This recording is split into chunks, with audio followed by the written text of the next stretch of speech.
नमस्कार, आप देख रहे हैं हरियाणा डायरी और मैं हूं आपके साथ आयुष पाल। हिसार स्थित गुरु जम्बीश्वर विज्ञान एवं प्रौद्योगिकी विश्वविद्यालय के सभागार में हरियाणा सरकार की बजट पूर्व परामर्श बैठक आयोजित की गई है, जहां मुख्यमंत्री नायब सिंह सैनी ने जनप्रतिनिधियों के साथ सीधा संवाद किया है। मुख्यमंत्री ने कहा है कि प्रदेश का आगामी बजट केवल सरकारी आंकड़ों तक सीमित नहीं रहेगा, बल्कि हरियाणा के 2 करोड़ 80 लाख लोगों की उम्मीद, जरूरतों और सुझाव पर आधारित होगा। उन्होंने स्पष्ट कहा है कि यह बजट सरकार का नहीं, जनता का बजट होगा। बैठक में जन भागीदारी पर जोर देते हुए मुख्यमंत्री ने भरोसा दिलाया है कि जमीनी स्तर से मिले सुझावों को गंभीरता से लिया जाएगा और उन्हें आगामी बजट में शामिल किया जाएगा, ताकि विकास की नीतियां वास्तविक जरूरतों के अनुरूप तय की जा सके।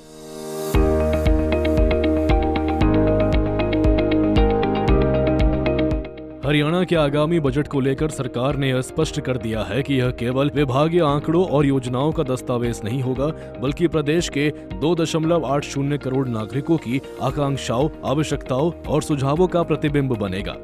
मुख्यमंत्री नायब सिंह सैनी ने यह बात हिसार स्थित गुरु जम्भेश्वर विज्ञान एवं प्रौद्योगिकी विश्वविद्यालय के सभागार में आयोजित पंचायत एवं नगर निकाय जनप्रतिनिधियों के बजट पूर्व परामर्श कार्यक्रम के दौरान कही।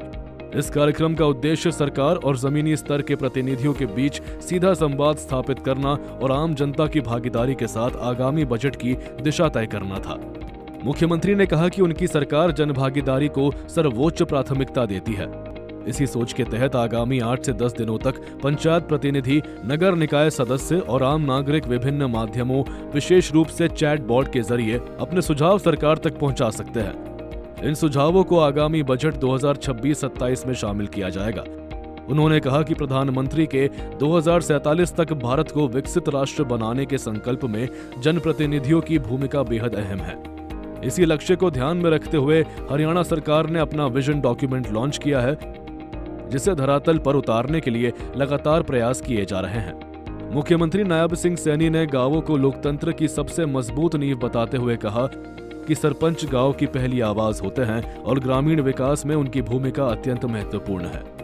उन्होंने दोहराया कि प्रदेश का समग्र विकास तभी संभव है जब गांव और शहर दोनों समान गति से आगे बढ़े। सरकार इस संतुलित विकास के लक्ष्य के प्रति पूरी तरह प्रतिबद्ध है। मुख्यमंत्री ने बताया कि बजट 2025-26 में पंचायती राज एवं ग्रामीण विकास के लिए 7,616 करोड़ 52 लाख रुपए का प्रावधान किया गया था, जिसमें से अब तक 2,808 करोड़ 72 लाख रुपए की राशि खर्च की जा चुकी है। इस बजट के तहत ग्रामीण क्षेत्रों में फिरनियों का निर्माण, महिला चौपालों की स्थापना, e-library, indoor gym, Amrit Sarovar और ठोस कचरा प्रबंधन जैसी कई जन कल्याणकारी योजनाएं लागू की गई है। पंचायतों को आर्थिक रूप से सशक्त बनाने के लिए समय पर अनुदान दिया जा रहा है और ई ग्राम स्वराज पोर्टल के माध्यम से पारदर्शिता और ऑनलाइन निगरानी व्यवस्था को मजबूत किया गया है। इसके साथ ही ग्राम पंचायतों द्वारा करवाए जाने वाले विकास कार्यों की सीमा बढ़ाकर 21 लाख रुपए कर दी गई है। पंचायती राज संस्थाओं में ओबीसी बी वर्ग को 5% आरक्षण दिए जाने को भी मुख्यमंत्री ने सामाजिक न्याय की दिशा में महत्वपूर्ण कदम बताया।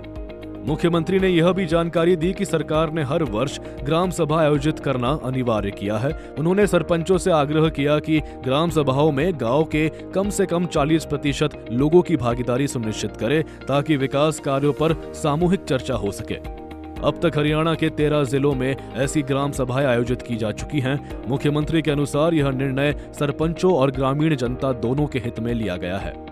शहरी विकास पर बोलते हुए मुख्यमंत्री ने कहा कि शहर किसी भी राज्य के विकास के इंजन होते हैं। तेजी से बढ़ते शहरीकरण और बदलती जीवन शैली के कारण शहरी स्थानीय निकायों की भूमिका और अधिक महत्वपूर्ण हो गई है।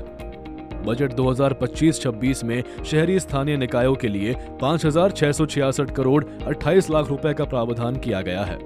शहरी क्षेत्रों में संपत्ति कर, विकास कर और कचरा शुल्क जैसी व्यवस्थाओं को न्यूनतम और व्यावहारिक दरों पर लागू किया गया है। जल निकासी की समस्या के समाधान के लिए 100 करोड़ रुपए का विशेष कोष स्थापित किया गया है, जबकि सीवरेज, सड़क सफाई और अन्य नगर सेवाओं के लिए आधुनिक मशीनरी उपलब्ध कराई गई है। मुख्यमंत्री नायब सिंह सैनी ने सरपंचों, पार्षदों और अन्य जनप्रतिनिधियों द्वारा दिए गए जमीनी और व्यावहारिक सुझावों को गंभीरता से सुनते हुए आश्वासन दिया कि इन्हें बजट 2026-27 में स्थान मिलेगा।